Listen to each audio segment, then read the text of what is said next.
দূরের মানুষ আপনাকে যখন ভালো মন্দ বলবে আপনার অতটা কষ্ট হবে না যতটা আপনার কাছের মানুষ আপনাকে ভালো মন্দ বললে কষ্ট হবে।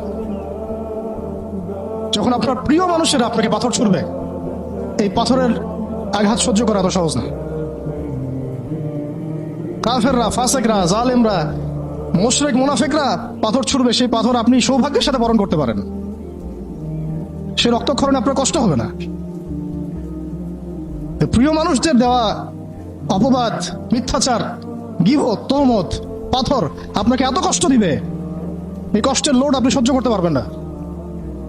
আর যদি আল্লাহ পাক আপনাকে সহ্য করার ক্ষমতা দিয়ে দেন, ইনশাআল্লাহ আপনি এমন ব্যক্তি হবেন যে ব্যক্তির হাতে আল্লাহ রাব্বুল আলামিন ইসলামের ঝান্ডা উঠাই দেবেন ইনশাআল্লাহ। ইনশাআল্লাহ যাকে আল্লাহ রাব্বুল আলামিন পুরো কওমের জন্য কবুল করবেন ইনশাআল্লাহ। এবং পুরো শক্তি আপনার সামনে একদিন না একদিন পরাজয় বরণ করবেই, সময়ের ব্যাপার।